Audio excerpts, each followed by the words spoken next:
Bonjour, vous m'avez suivi au cœur du Thionville historique. Je vous emmène aujourd'hui découvrir le quartier des Basses-Terres et de Saint-François. Nous sommes ici à l'intersection entre l'avenue Comte de Berthier, ou ancienne voie du Luxembourg, de l'avenue Albert Ier et de l'avenue de Guise, qui entoure la ville comme un boulevard extérieur. C'est le cœur de l'ancien quartier des maraîchers qui alimentait les marchés de légumes jusqu'aux années 60. De cette époque restent quelques fermes et quelques jardins isolés, reconnaissables à leur puits à balancier, dont on peut voir un ou deux exemplaires au détour d'un chemin, si on sait bien chercher.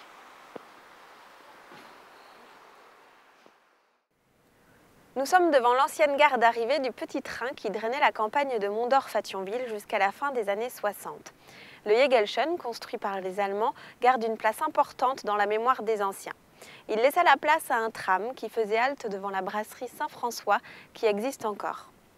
Derrière moi se trouvait le cimetière juif, profané par les soldats allemands pendant la Deuxième Guerre mondiale. Le terre-plein qui prolonge l'axe du cimetière témoigne encore de cet événement. Dans ce même cimetière, on trouve un carré où sont inhumés les soldats allemands tombés pendant la guerre de 14-18.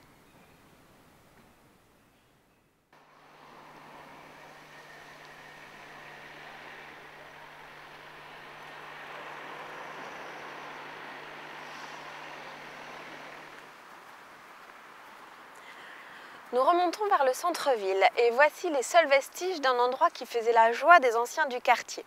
Ce qui s'appelle aujourd'hui le parc avion à cause de ce jeu pour enfants abritait autrefois un dancing, le Kaiserhalle, un grand bâtiment en bois qui connut un destin peu banal. D'endroit de plaisir, il devint sous l'impulsion du chanoine Wagner en 1937 un lieu de culte destiné à pallier le manque d'église du quartier. Ces marches qui ne mènent nulle part en sont la seule trace.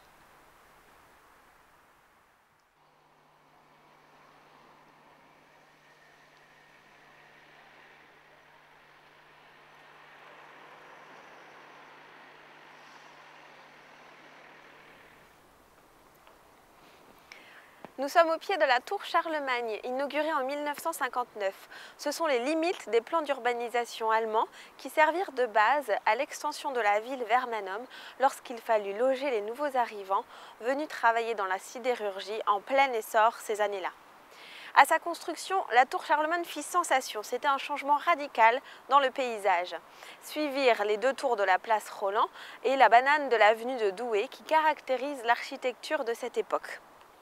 Ces travaux nécessitèrent le rehaussement spectaculaire des terrains de plus d'1 mètre de hauteur, car les Basses-Terres, Niederfeld en allemand, étaient auparavant un terrain marécageux sur lequel les enfants patinaient l'hiver venu. L'esplanade devant les deux tours de la place Roland sera bientôt redessinée pour le plus grand agrément des habitants.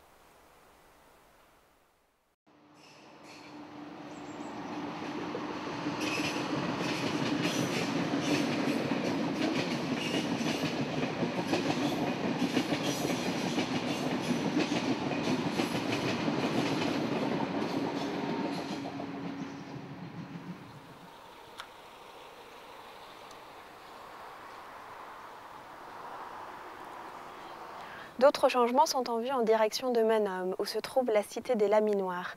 Cette cité logeait les ouvriers de l'usine des laminoirs à froid qui borde la voie ferrée. Créée en 1920 par Peugeot Frères, l'usine fut rachetée par Usinor en 1983. Et à l'emplacement de l'usine pourrait naître prochainement un nouveau quartier résidentiel.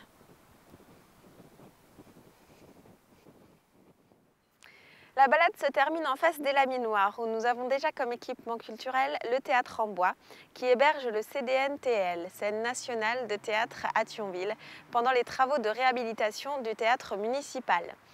Voilà, j'espère que la balade vous aura plu et qu'elle vous aura montré notre quartier des Basses-Terres et de Saint-François sous un angle un peu nouveau.